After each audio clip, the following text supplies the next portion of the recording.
Om.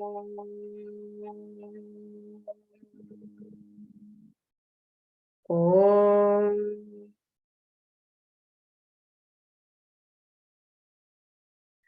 Om. Om Sahana Vavatu Sahanau Bhunaktu Saha Viryam Karavavahai Tejasvinavadhitamastu ma vidvishavahai. Om Shanti Shanti Shanti. Vakratunda Mahakaya Suryakoti Samaprabha Nirvignam Kuru me Deva Sarvakaryeshu Sarvada Saraswati Namastubhyam Varade Kamarupini Vidyarambham Karishyami Siddhir Bhavatu me Sada Samasta Jana Kalyane Niratam Karunamayam Namami Chinmayam Devam Satgurum Brahma Vidvaram Mukam Karoti Vachalam Pangum Langhayate Girim Yat Kripatamaham Vande Paramananda Madhavam Paramananda Madhavam. Okay, so let us read the verses we covered last time, 16, 17, 18. Jnanena tu tadajnanam yesham nashitamatmanah tesham adityavajnanam prakashayati tatparam tadbuddhayastadaatmanah tannishthaastatparayanah gacchantya punaravrittim jnananirdhutakalmashaha vidya vinaya sampanne brahmane gavihastini shuni chaiva shvapake cha pandita samadarshinaha. So we are on the 5th chapter, and now what happened is this ajnana, right? This ajnanam or this ignorance is that which is causing us to be deluded about who we really are. In reality, we are not the doer, we are not the experiencer, but yet we feel that we are so. And this is because of ajnana or ignorance. And therefore, in verse 16, we saw that what removes this ignorance is jnana or knowledge. So jnanena tu tada jnanam yesham nashitam atmanaha. The ignorance of the self is removed by knowledge of the self. And when this happens, then that Atma is revealed. So Atma is always there, but that ignorance is as though covering Atma, just like a cloud covers the sun, and therefore that knowledge removes ignorance. So the cloud is removed and the self shines by itself. And then one might wonder, how does one who has gained this knowledge, how do they live? So we saw this verse 17, which is so beautiful, because forward is how the jnani revels, and backward is how the jiva strives or tries. So the jnani, tad buddhayaha, the jnani's mind is always in that. Mind, intellect is always in that. Tadatmanaha, the jnani always knows who the real self is. Their self is that pure awareness, consciousness. Tannishtaha, that jnani's supreme nishta, supreme refuge, supreme abidance is the self. So when anything happens, naturally, things will happen to the body, to the mind, to the intellect. Things will happen in the outer atmosphere. The jnani or the wise person is not seeking to prevent these things from happening. Nor if good things are happening, the jnani is not seeking for more of those such things to happen. And that will also come in the next few verses. The jnani's nishta is, this world is just an appearance in me. So let me just rest in that. So the prayer is never to stop something from happening or to want something to happen. The awareness is just, let me abide in my true self. And whatever has to happen, let it happen. It's okay. So the nishta is so strong. It's so strong that it's not trying to change anything. It is just ever reveling in the changeless. That's the nishta of the jnani. The world is never the nishta of the jnani. Tat parayana. And in that one truth, the jnani revels. That's the rati. That's the reveling of the jnani. So what does the jnani do all day? And the person who is wise, what do they do all day? They just revel in this truth in various ways. So this is how they live their lives. Now, backward is how we should live our lives. Those who are striving, the first part is tat parayana. We should firmly establish that this truth is our goal. Actually, without even us establishing the truth as our goal, it is our goal. Because aren't we all seeking that permanent happiness or bliss? So whether we want to accept it or not, whether we want to establish it or not, we are seeking Brahman. But here it's consciously seeking Brahman, consciously knowing that I'm seeking Brahman, tat parayana. And therefore, tannishta. Therefore, that seeker takes to Shravanam, Mananam, Nididhyasanam, the path of Jnana Yoga, to inquire deeply because they know that the source of bliss is that Brahman. And then therefore, Tadatmanam, then they realize themselves as that pure awareness consciousness. And then Tad Buddhaya, and they see the same self everywhere. So from the front, it's jnani's reveling. From the back, it's jiva's striving, trying.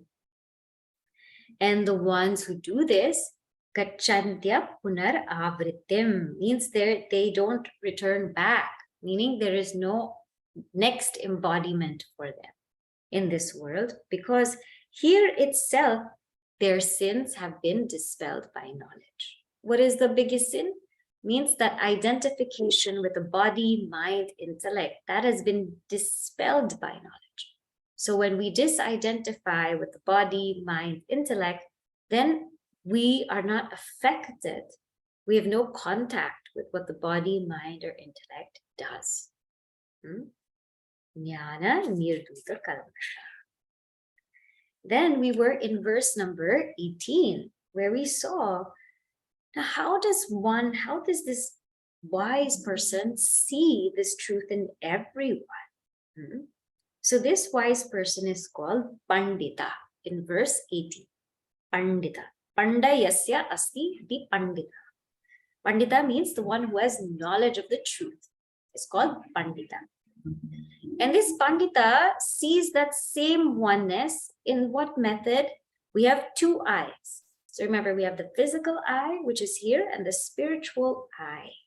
So they see everything with the spiritual eye. That is very prominent.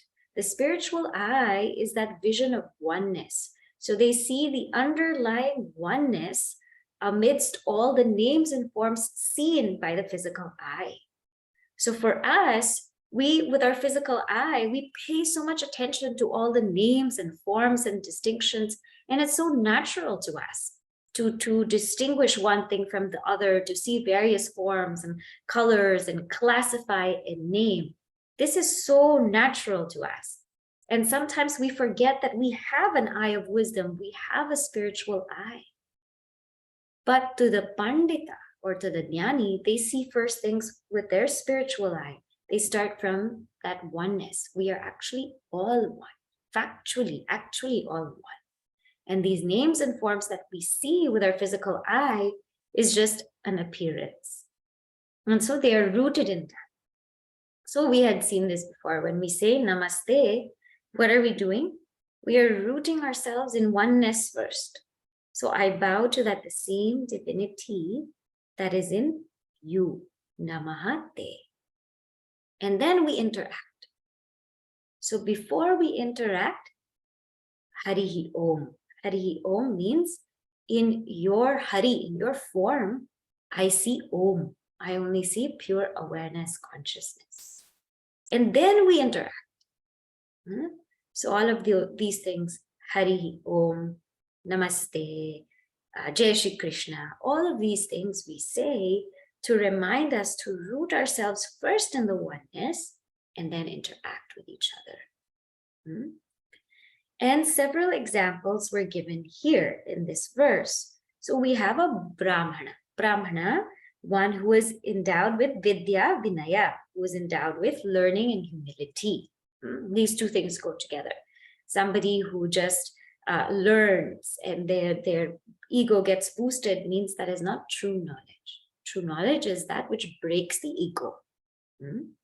So from one who is endowed with knowledge and humility, all the way to one who is Shwapacha or Shwapaka, the one who eats dogs. Shwa means dogs, Paka, the one who cooks and eats dogs. All the way from somebody who is very, very learned to somebody who eats dogs. Then in between, we had three animals, right?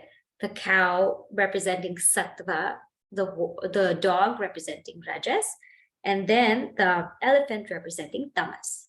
So in all these, the jnani sees one, that oneness. So here, there's an example for each of them in the sense that we can truly see how jnani, a wise person, interacts with all of these beings from that place of oneness first. So when it comes to Brahmana, somebody who is learned, somebody who's humble, somebody who has sattvic qualities, this is called predominantly sattvic qualities. This is called a Brahmana. So an example here is Sri Rama and how he treated his gurus, Vasishtaji and Vishwamitraji. So if you see that at all points in time, that this is Sri Rama. Oh, this is Sri Rama. He always listened to his gurus. He listened to Vasishtaji's advice to go with Vishwamitraji to protect the yajna. And then Vishwamitraji told Rama and Lakshmana, now we must go to Mithila. We must go to Mithila. We must go to the yajna of Sita Devi, because there's the breaking of the bow of the Dhanush. And so everybody's gathered there to break the bow. Everyone's gathered there, and the bow is the Shiva Dhanush. It's very heavy to break. And all people are trying to break this bow, but no one succeeds. And King Janaka says, oh, I shouldn't have put this condition upon the marriage of my daughter, because whoever breaks the bow can marry Sita Devi. And King Janaka says, nobody is worthy enough to break this bow. Nobody here is strong enough to break this bow. And Lakshmanji gets so angry. How can you speak like that when Rama is right here? He gets so angry. And Sri Rama is sitting there, and he knows that he has this strength. He knows it, but he doesn't show it off. When it's his turn to break the bow, he first goes to his guru. First, he does pranam. He seeks the permission of his guru, then he breaks the bow. This is Sri Rama, the one who is wise, the one who's all powerful. Still, he respects his teachers. And even when he goes back to Ayodhya after the battle in Lanka, the first person he greets when he comes down of the Pushpaka Vimana, or that airplane, is who? His gurus. So with even if there is that same oneness, they still treat people as they need to be treated, but rooted in that oneness. Then we see somebody who is a cow. Now, Bhagavan Ramana Maharshi Ji had a cow. He had a pet cow and her name was Lakshmi. So she actually was gifted to the ashram. And when she was gifted, they didn't know how to manage and everything, but finally they built a Gaushala for her. And what happened is, this Lakshmi was so close to Bhagavan Ramana Maharshi Ji that she used to always go meet him. She used to see him. And in fact, 4 times that she delivered her baby was in Sri Ramana Jayanti. So on the birthday of Ramana Maharshi was when she delivered her babies, her calves. And so one devotee remarked to Bhagavan Ramana Maharshi Ji, said, these days are so auspicious because Lakshmi, the cow, is delivering her calves on your birthday. And Bhagavan said, no. My birthday is auspicious because Lakshmi is delivering her cows. So Bhagavan Ramana Maharshi Ji felt so one with her. And she felt like she could tell him anything. So one day, she had not eaten. And she was very fond of idli. So she had gone to Ramana Maharshi Ji. She had gone to him. So he understood she was hungry. She had not eaten. So he asked the cook, what happened? You didn't feed Lakshmi today? And the cook said, yes, because there are only 4 idlis remaining. And I'm saving it because somebody had gone out for an errand. So Bhagavan said, you give 2 to Lakshmi and make sure she eats, And so she ate and she was very happy. So she and Bhagavan Ramana Maharshi Ji had such a close connection that in that cow, Lakshmi, he saw oneness with her, And one day when she was, Bhagavan was reading newspapers, she came and she started ruffling the papers. And he said, what happened? And she just wanted to be with him, bask in him. And she was crying, tears were coming out. And somebody was there and Bhagavan said, you know what's happening? Lakshmi is in Samadhi. She's in Samadhi. So this is the way that they interact with people, with animals, seeing that oneness. He also had Ashwini, a dog named Jackie. And this dog was so dear to Bhagavan that this dog wouldn't eat until Bhagavan Ramana Maharshi Ji started eating. So it would sit there, wait. And only when Bhagavan Ramana Maharshi Ji put one morsel of food, then the dog would eat. So that they had some kind of understanding. And when the dog was very, very sick, a pig had bitten the dog. And it so happened somebody else, one other person got hurt. A Swamiji got hurt. And Ramana Maharshi Ji went to see them both. And that dog was very calm. But that Swami was quite so much in pain. So Bhagavan told the Swami, you should be like the dog. Now the dog is silently suffering, taking this in silence. So he had a very great affinity with them. And what to talk about the monkeys and all of the various animals that came to the ashram. He understood whenever the monkeys were pregnant, they would come and parade that they're pregnant. And when they would deliver, they would come to him and say, okay, we're giving birth. And he understood that. And then what to talk of? Hasti. Hastini means elephant. In our culture, elephant is so dear to us also because it reminds us of Bhagwan Ganesha. Now here, Satya Sai Baba Ji, he had an elephant named Sai Gita. Her name was Sai Gita. And he also had a very nice relationship with her.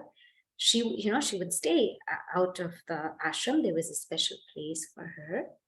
But all of a sudden, she would trumpet. She would make lots of loud noise. People were wondering, why is she making lots of loud noise? Because she could sense that his car was coming. So many cars would come, but she knew distinctly when his car was coming. She knew very well. And whenever his car passed by that place where she was, she would do namaskar with her trumpet to Sathya Sai Babaji. So she knew, Sai Gita knew when he was coming, when he was there. And he also knew when she needed him. So one day she hadn't seen him in a long, long time. And normally there was this person who was giving bananas to Sai Gita every day. But that day, the Mahut said, don't give Sai Gita bananas because I think Satya Sai Baba is coming to feed her today. She hasn't seen him in a long time. She's longing for him. I think he will come. And he really came. Huh? So whether it is a cow, a dog, an elephant, a monkey, whether it's a brahmana, or even here we see Shwapaka. Here now, the Shwapaka is the one we said was like a Chandana, the Shwapaka who eats dogs. Even in them, the Jnani sees oneness. And in this episode, we can remember Manisha Panchakam. And how Manisha Panchakam is a composition of Adi Shankaracharya ji, wherein how it happens is he's in Varanasi, and he has gone to bathe. He's gone to bathe and he comes out, he's wearing clean clothes. And at that time, the streets were very narrow. Now they've done such a wonderful job when you go there to the Kashi Vishwanath temple. It's nice and wide. But before it was so narrow, the way to outside from Ma Ganga. And so one Chandala, one sweeper, one Shwapak, one dog eater was coming. As he was coming, Adi Shankaracharya ji told him, Gacha, move. And because the street is very narrow, Adi Shankaracharya ji had just taken a bath. And this Chandala, he replies, saying this verse, Annamaya Dhanamaya Matava Chaitanyameva Chaitanyat Vijavara Duri Kartum Bhanchasi Kim Bruhi Gacha Gacheti. He says, who are you telling to move? Are you telling Annamaya to move from Annamaya? Means, are you telling this body of food of 5 elements to move from that body of food of 5 elements? Because both are one. If you cut my skin, you will get blood. If you cut your skin, you will get blood only. Your body is 5 elements. My body is 5 elements. Who should move from who? Aren't we the same? Or if you talk from Chaitanya, the level of pure consciousness, you are pure awareness, I am pure awareness. Who should move from who? How can we move? There's only one pure awareness. And so he says, who? What are you saying? What do you mean? And this Chandala says something so beautiful after that. He says, Kim Ganga Guni Bimbitem Baramano Chandala Vati Tayaha Pure Chantaramasti Kanchana Ghati Vritkumbhayor Mambare Pratyag Vastuni Nistaranga Sahajananda Babodhambudao Viproyam Shwapachoyam Ityapi Mahan Koyam Vipeda Pramaha. He says, is there any difference? Is there any difference between that sun, that one sun that's reflected in the waters of the Ganga, or that sun that's reflected in the wayside of the ditch? Is there any difference? There's that one sun. There's only that one sun. Is there a difference in that sun being reflected in the Ganga or in a ditch? Or is there a difference between space in a gold pot or a mud pot? This gold pot may have space, this mud pot may have space. Is there a difference in the space? It's only one space. Huh? So the water of the Ganga may be different from the ditch waters, but it's only one sun that's being reflected. The gold pot may be different from the mud pot, but it's only one space that's there. It's only one space that's there. So therefore, he says, is there any difference? Is there any difference? He says, in that ocean, this beautiful ocean of blissful consciousness, which is the inner self, pratyak vastuni, how can there be distinction? In that supreme Brahman, that ocean of bliss, how can there be distinction? That this is a Brahmana and this is a dog eater. How can there be distinction? And when he said this, Adi Shankaracharya ji bowed down to him because he realized that this is none other than Lord Shiva teaching him.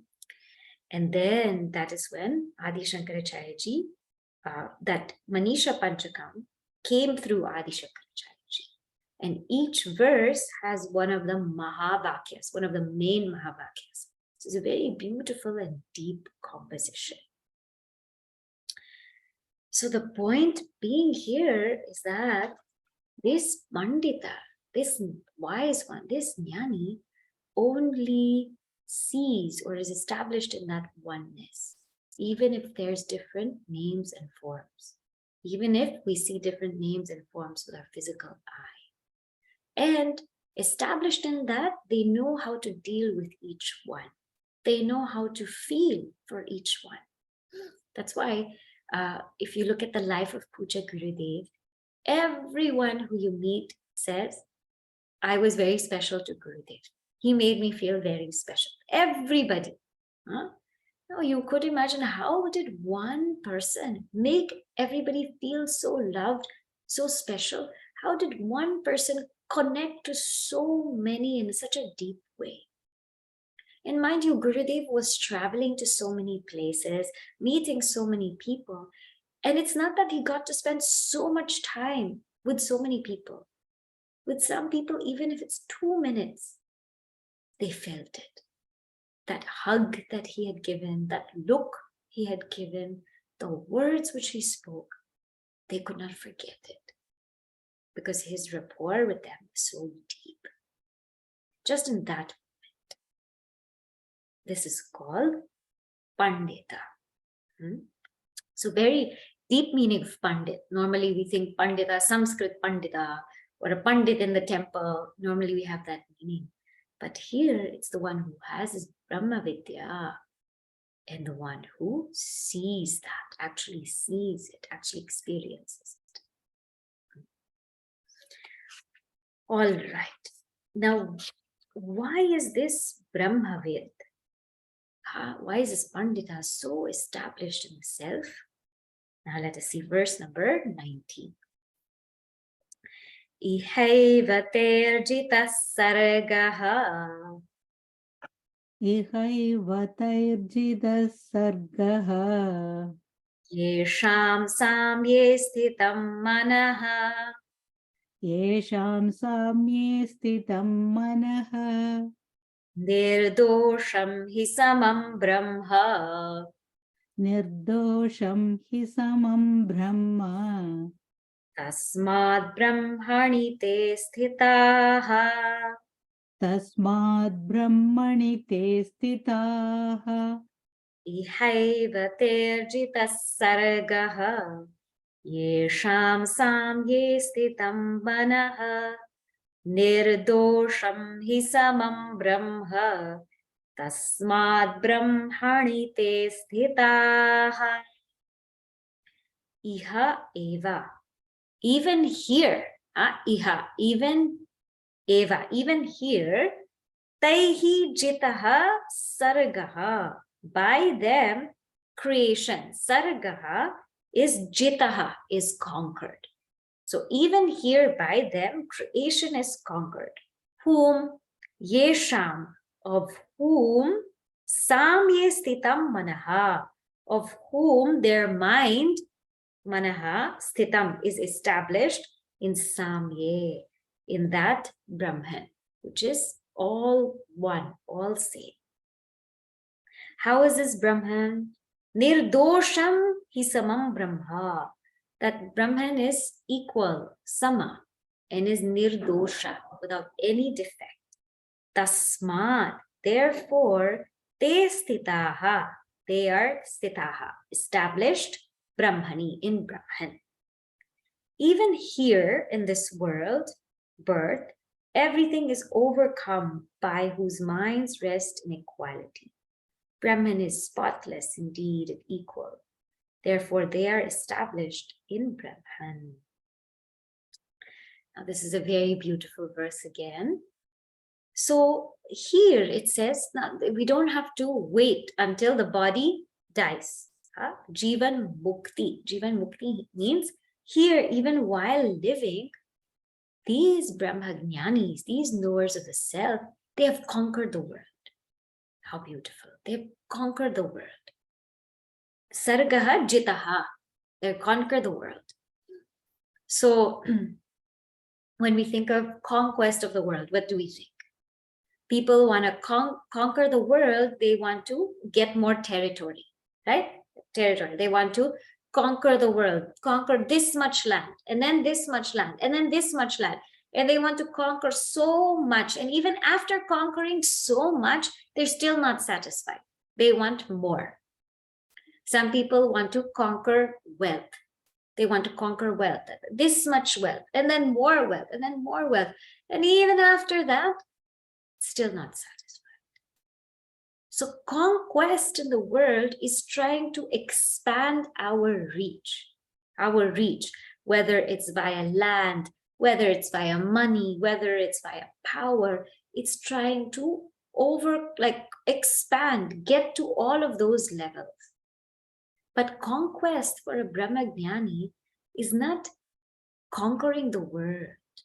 It's transcending the world. It's transcending the world where the world has no more any right over the Brahmagyani. When when invasions take place and people conquer another country, another place, what happens is people lose their rights. They lose their rights, they lose their privileges, they lose whatever home they have, food they have, resources, they lose all of these things, right? So when a land is conquered, they lose everything. So here, juxtaposing this with a Brahmagyani, when a Brahmagyani conquers the world, it means now that the world has no right over him or her. The world has no access to him or her. The world cannot sway him or her. The world becomes subservient to them. They have conquered the world. Means they have transcended it. Now, we all know the story of Alexander the Great, right? And he conquered so many, many lands. And on his conquests, his teacher told him, you must, when you go to India, you bring me back a sannyasi. Bring me back a sannyasi. I want to meet a sannyasi. And he goes and he tries to find the sannyasi, and he sees one and he says, please come with me. Please come with me. Come back to my country. I will take care of you. I will host you. I will do everything for you. The sannyasi said, there's no coming and going for me. Coming with you, going with you is out of the question. There's no coming or going. And Alexander the Great said, I think you've misunderstood me. This is my command. I command you to come with me. And the sannyasi was just quiet. And Alexander said, or else I will take my sword and chop off your head. So the sannyasi said, okay, chop it. As far as I'm concerned, this body is already dead. You chop off the head, I will still be alive. So you go ahead and chop it. He said, what do you mean I'll still be alive? He said, I, that pure self, will be a witness to you, the chopping of my head. I will be witness to you chopping my head. So if you want to chop my head, you go ahead and chop my head. And so Alexander was so stunned, because his conquest of lands was nothing compared to the conquest of this Brahmajnani, that the world cannot touch them. Nothing can touch them. And that's why Alexander just said, when you bury me, you please bury me with my hand sticking out. He had said this.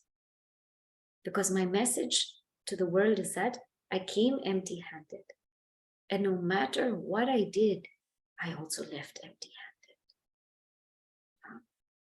So just see. So this Brahmajnani has conquered the world here and now. The world cannot touch them. The world cannot have a sway over them. No right over them. And why? Yesham samye sthitam manaha. Their mind is ever rooted in that one self. It's rooted in Brahman. Where is our mind rooted? In differences. What is that samye sthita? What is that same sthita, same state? Now think of our daily lives. Just think of our daily lives. What is same in our daily life? I am. I am. I am sleeping. I am awake. I am fat. I am thin. I am tired. I am relaxed. I am amazing. I am dumb.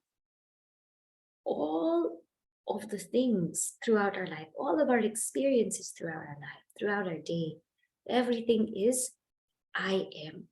The thing that is seen, the thing that is in and through everything is I am. All the other things are changing. And as long as we are rooted in that which changes, the sleepy, the awake, the tired, the relaxed, the joyful, the sorrowful, we will keep going up and down, up and down, up and down. But these Brahmajnanis are rooted in the I am, in that samyavastha. I am. No matter what happens, there's no coming and going for me. Things can come and go in me only, but I am just as I am. Once Swamiji said very nicely, whenever we make a sentence, we are sentenced. So I am running, then we are sentenced. I am doing, we are sentenced. Whenever we make a sentence, we are sentenced. But if we are just rooted in the I am, although I am is a very short sentence, when we're just rooted in this I am, then we are safe. That is where Brahmajnani is rooted, in that sameness. And how is this Brahman, which is same at all times, unchanging? Nirdosha. That Brahman is without any defect, and it's without any virtue also. Nirguna. Nirdosha, nirguna. No quality, no defect. If you look at our pursuit in life, what are we trying to do? We're trying to be defect-free. When we're out in a party, we're wearing nice clothes, nice dress or nice suit, and somebody spills something on us, right? That somebody spills something on us, and what happens? That somebody spilled something on us, we want to clean it right away. We're so nervous that everybody's looking at this spot, and everybody now, my new outfit that I went to India and I bought, now it has a stain. What do I do? We want to get rid of it. Then when we have a stain in our body, any wound or anything, we're so conscious of it, We want it to be defect-free. So we put all kinds of makeup and whatever else we can put, blush on, powder, or we have a bald spot on our head. Then we want to comb our hair the other way so that you cannot see that there's a bald spot. You put your hair like this so you can't see that bald spot.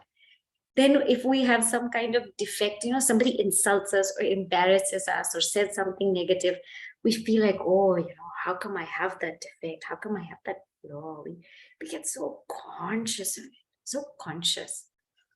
Whenever there is a defect in us, or we we become aware there's a defect in even our attire, our body, our mind, or anything.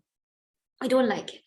Also, when somebody mispronounces our name, then they'll say, oh, there's a defect. There's a defect. Somebody once told me, what's your name? So I said, Shubhani. They're like, oh, like the yogurt. I'm like, yeah, like the yogurt. Okay. But so there, we don't want any defect. Any defect, we get so sensitive. You know why? Because our real nature is defect-free. In Brahman, there's no defect. There's no defect, meaning in Brahman, there's no body, there's no mind, there's no intellect. There's none of these. What to talk of the tallness or shortness or darkness or lightness of the body? What to talk of the calmness or the disturbance of the mind? What to talk of the sharpness or dullness of the intellect? There is no body, there is no mind, there is no intellect in Brahman. It is nirdosha. And therefore, it is also nirguna. There is no quality in Brahman. There is no defect in Brahman. Because there is nothing else in Brahman. This Brahman is nirdosha. So anytime we feel like, gosh, I have this defect in my body, something is going on in my body. Who are you? Nirdosham hi samam brahma. I'm that Brahman in which there is no dosha, there is no defect, there's no quality, there's no attribute. Rest in that. Rest in that. Mm-hmm. Bhagavad gave me such a wonderful gift. Yesterday, I had some big thing had dropped on my toe. And then after that, I was thinking about this verse. So I said, how wonderful that Bhagavan has given me this thing on my toe and this verse of the Bhagavad Gita together. So that I can always think of Nirdosham Samam Brahma. Now, the one example I wanted to show you, this is just an example, huh? A famous example is a crystal. I don't have a crystal in my house, so I'm using a clear glass. So this Brahman is like crystal clear. But when it's near a color, it as though looks yellow. When it's near, in proximity of this, as though looks yellow, but it's not touching. Nothing is touching Brahman. It just appears like that. So it appears like this, nothing is touching it. Right? In the same way, the body, mind, intellect, because of their proximity to Brahman, we feel like we have a body, mind, intellect, and we feel that we have those attributes of forms. But it doesn't even touch Brahman. Brahman is nirdosha. And therefore, tasmat brahmani te stitaha. Therefore, in that Brahman, they are ever established. Ever established. How beautiful. There's one verse from Jivan Mukti Viveka I wanted to read to you. It says here, Atyanta malino dehaha, dehi chatyanta nirmalaha, ubhayor antaram nyatva kasya shocham vidhiyate.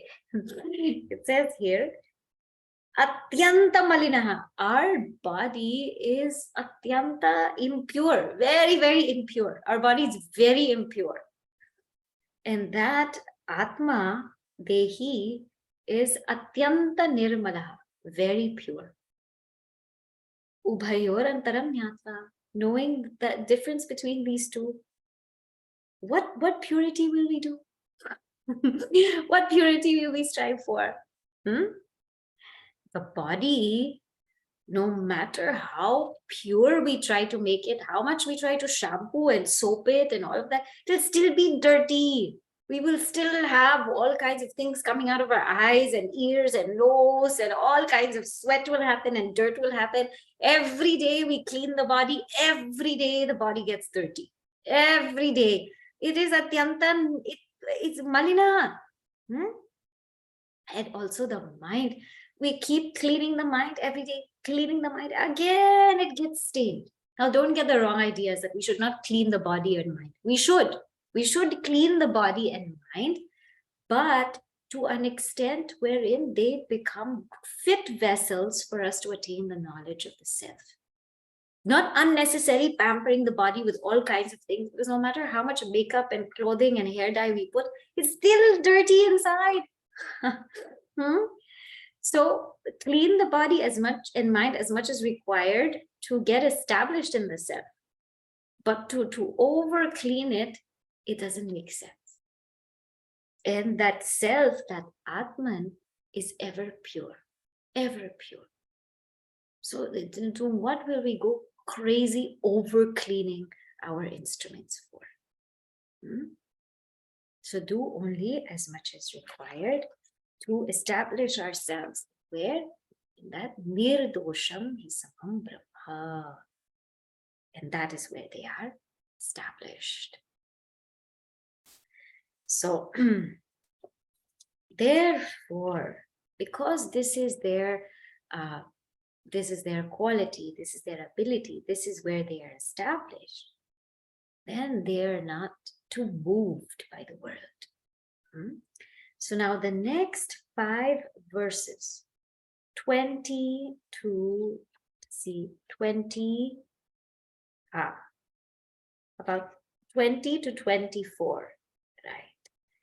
They are like the lakshanas here, the lakshanas for a jnani. Now, how does this jnani, how else does this jnani behave and interact in the world? So this becomes our sadhana. Even the previous verses becomes our sadhana. They're subtle points which we can practice here and now. These points also we can practice. So it's very similar to the Sthita Prajna Lakshana that we have seen in chapter 2.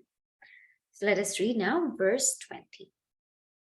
Na prahrishit priyam prapya.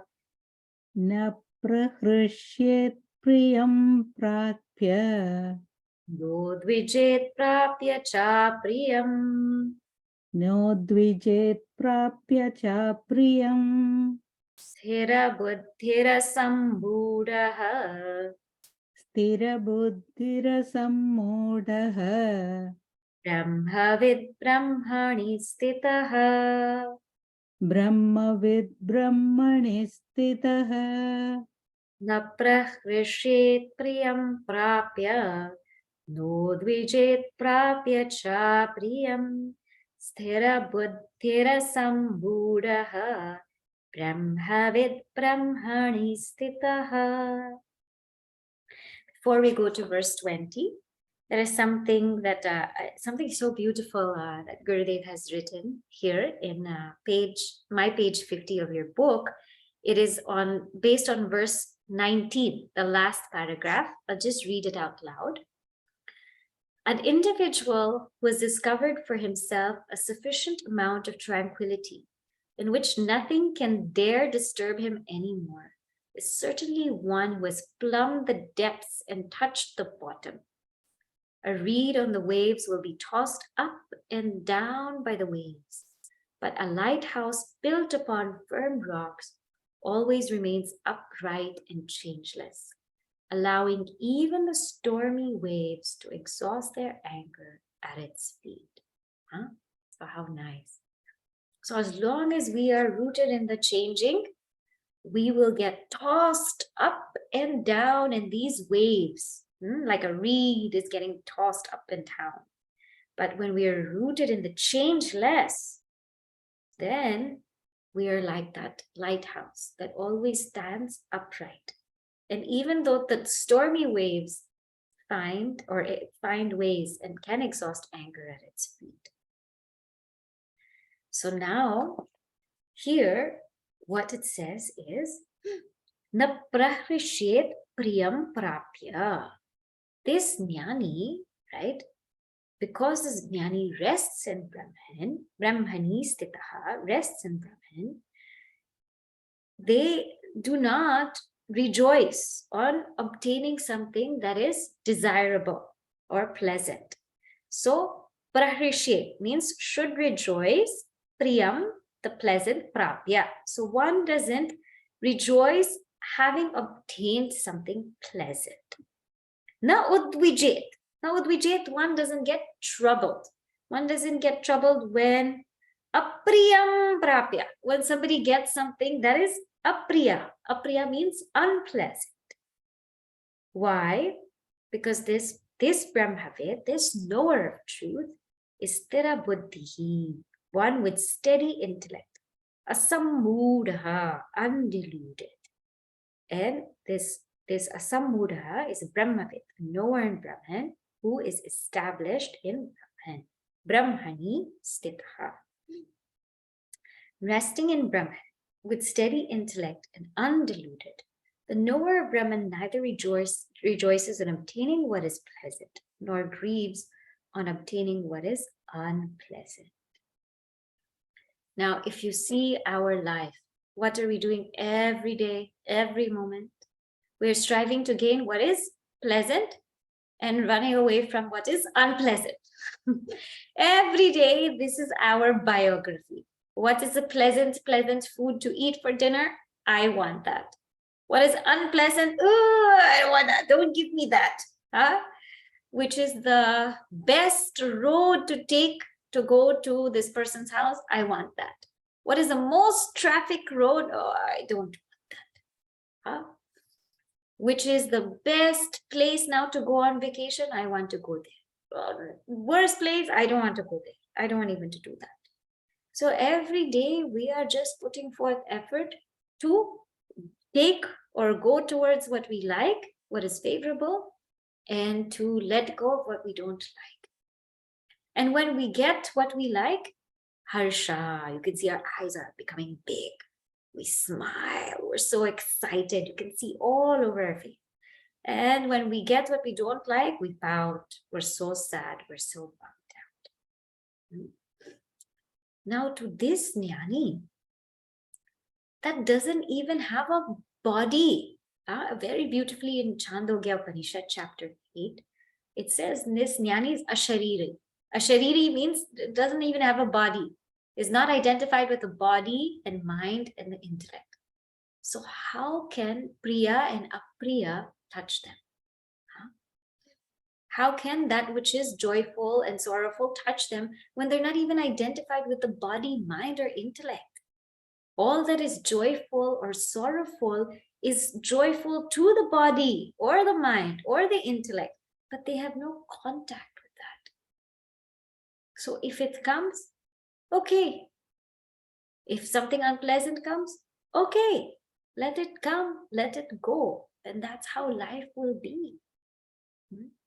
What has to happen will happen. And what is not meant to happen will not happen. This is according to the laws of the karma, of our own prarabdha karma. So the jnani understands that at the realm of the transactional plane, whatever karma has to happen, it will happen. Whatever is not supposed to happen, it will not happen. So they are not unnecessarily rejoicing or unnecessarily perturbed by what happens in life. They live life with open arms. When it comes, welcome. When it goes, bye. We're so different. When something we love comes, we like to grab it. Oh, come, stay in your home, be here, don't go anywhere, right?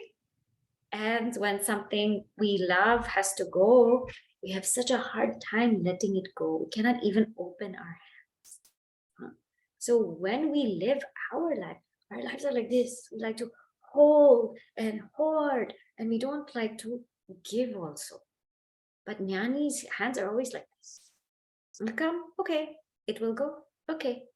No need to get overexcited or over depressed or down. Karma will come, let it come. And it will also go. Once we were with Puja Guruji, and he said, I don't get surprised anymore. So many things happen. You can just imagine in an ashram, all kinds of things happening. In so many centers, over 300 centers, over 300 swamins and brahmacharis and teachers, You can just imagine all kinds of ups and downs that happen every day. And Guruji said, well, now I don't get surprised. Whatever has to happen, happens. Whatever doesn't happen, it's okay. So untouched, not overexcited, not over, perturbed by this priya and apriya, by what is pleasant and unpleasant. You might think that this jnani is like a rock, like a solid rock. He has no emotions. Let me tell you something. That emotion of equanimity is the most beautiful emotion ever. Because if we get so overexcited and so happy, then we will get super depressed. Some people always ask this question, can I maybe not get depressed, but if something was happy, nice happens, can I get excited? No, you can't have that. Right? If you and I are going to get overexcited, we are going to get also depressed and troubled. I'll give you an example. If you're watching a game, let's say the World Cup, and your team is scoring, you get very overexcited. Tell me now, when the other team scores 2 more goals, can you stay balanced? No, you will get over depressed, over troubled also. So with the getting over happy, you will also get over sad. So don't think we can just be equanimous. When sorrow comes, be equanimous. But when happiness comes, I want to feel it also. No, that is ajnana. That is absolutely foolish. Because if we go up, we will come down. Being equanimous is the most beautiful emotion, because one can truly enjoy without wanting to keep something or being afraid of something happening, being afraid of letting something go. This is na prahrishet priyam prapya, no dvijet prapya cha apriyam. And how is this? Why is this person like this?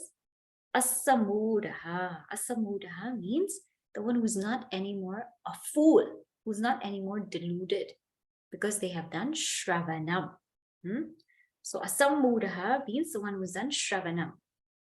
If you those who were in the Bhaja Govindam class, if you remember, I gave you an acronym for fool.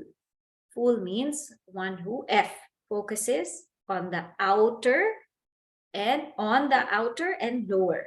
So when we focus on the outer and lower, we are called fools. That is very foolish thinking. We focus on the body, the mind, the intellect, the name, the fame, all of that. We focus on all of that. That is absolutely foolish. The one who is not foolish is the one who focuses inward. So the one who has clearly done shravanam.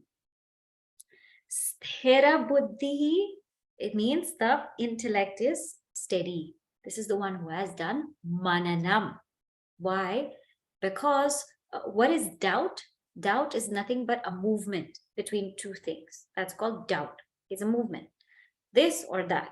Go here, go there. This time, that time. It's moving. When our intellect is moving, it is manaha. It's only sankalpa, vikalpa. It's doubtful. So sthira buddhi means that which is free from doubts. So indicative of mananam.